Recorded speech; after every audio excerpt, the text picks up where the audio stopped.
여러분 안녕하십니까? NBS 투데이입니다. 앞서 정부와 여당이 청탁금지법상 농축산물 선물가액 상한을 올리는 방안을 추진한다는 소식 전해드렸는데요. 농가와 농업계에선 이번 결정을 크게 반기고 있지만 한편으로는 아쉬움이 이어지고 있습니다. 농민들이 그동안 농축산물 선물에 제한을 두지 않을 것을 요구해왔지만 여전히 상한선이 남아있어서인데요. 농축산물 소비 활성화를 위해 선물가액에서 제외해달라는 목소리가 다시금 높아지고 있습니다. 권혜영 기자입니다.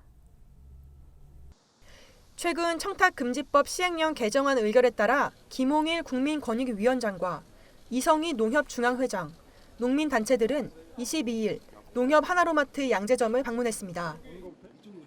올해 추석이 한 달 앞으로 다가온 가운데 명절 농축수산물의 소비 동향과 현장 분위기를 파악하기 위해서입니다. 국민권익위원회는 전날 농축수산물과 농축산 가공품 선물가액을 기존 10만 원에서 15만 원으로 상향하는 내용의 청탁금지법 시행령 개정안을 의결했습니다. 설과 추석 명절 기간엔 농축수산물 선물가액을 20만 원에서 30만 원으로 높여 이번 추석에는 30만 원까지 선물할 수 있게 됐습니다. 개정안은 농수산물 등 선물 상한액을 평상시 15만 원, 설날 추석 선물기간 30만 원으로 상향하며 이를 통해 농수산물 등 매출 증대 효과가 나타날 것으로 기대됩니다.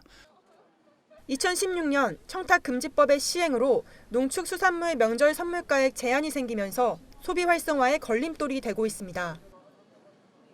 특히 명절 대목 기간에 선물용 수요가 줄어 농가와 농업계가 타격을 입자 정부는 추석과 설 기간 동안만 선물가액을 20만 원으로 높였습니다. 이에 농업계는 농축산업의 피해가 우려된다며 청탁금지법상 농축수산물 선물가액에 제한을 두지 말아야 한다고 지속적으로 주장해왔습니다. 전국한우협회, 대한한돈협회 등 축산 관련 단체 협의회는 최근 성명서를 내고 청탁금지법상 상한 식사가액을 현행 3만 원에서 10만 원으로 상향할 것을 촉구했습니다.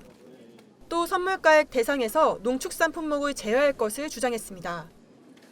기후위기와 생산비 상승으로 농업을 둘러싼 환경이 악화하는 가운데 식사가액과 선물가액은 물가를 반영하지 못해 농업계 피해가 막대할 것이라는 겁니다.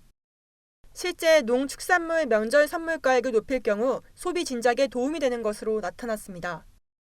농축산물 명절 선물 상한액을 10만 원에서 20만 원으로 높인 2020년 추석과 2021년 설 기간 동안 농축산식품 선물 매출액은 전년 대비 각각 7%, 19% 증가했습니다.